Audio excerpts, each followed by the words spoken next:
a tous reçu à la naissance une seule chose en commun qu'on appelle le temps. Et avec le temps, chacun doit faire ce qu'il doit faire. Les gens sages, les gens intelligents investissent le temps dans des choses utiles qui vont rapporter demain. Et un des domaines dans lesquels il faut investir le temps, le Seigneur nous l'a dit depuis plusieurs mois, c'est dans la parole et dans la prière. Nous nous consacrerons à la prière et au ministère de la parole. Et il le dit, nous nous consacrerons continuellement. N'oublie pas ce mot.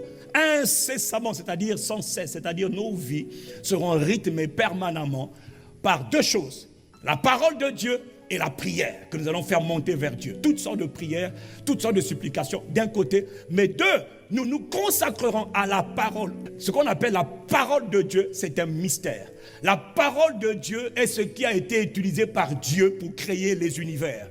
Les mondes, les univers ont été créés par la parole de Dieu. Parce qu'au commencement était la parole de Dieu. La parole de Dieu contient la vie de Dieu. La parole de Dieu est un mystère. La parole de Dieu, elle est spirituelle, elle est esprit. La parole de Dieu contient la puissance de Dieu pour sauver un homme, pour délivrer un homme, pour guérir, pour libérer, pour transformer. Il faut engager la parole de Dieu. La parole de Dieu, ce n'est pas quelque chose de religieux qu'on vient entendre. Non, parce que Dieu se trouve dans sa parole. Dieu se cache dans sa parole et Dieu se révèle par sa parole.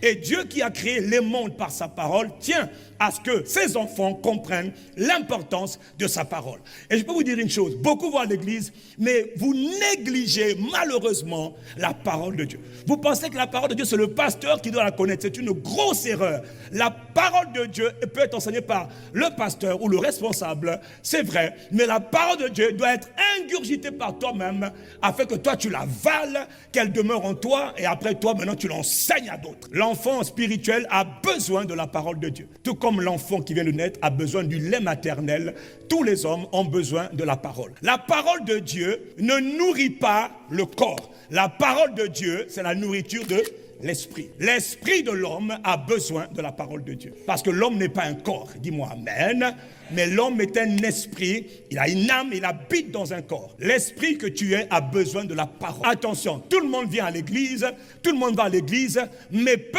écoute la parole et encore bien peu pratique la parole. Il faut que tu écoutes la parole et il faut que tu pratiques la parole, ce qui te donne accès dans ce qu'on appelle la réalité de la famille de Dieu. Parce qu'on est nombreux à l'église, mais on n'est pas nombreux dans le ciel. Comment on les reconnaît? Ils écoutent la parole et ils pratiquent la parole. Que Dieu te fasse la grâce d'écouter et de pratiquer la parole.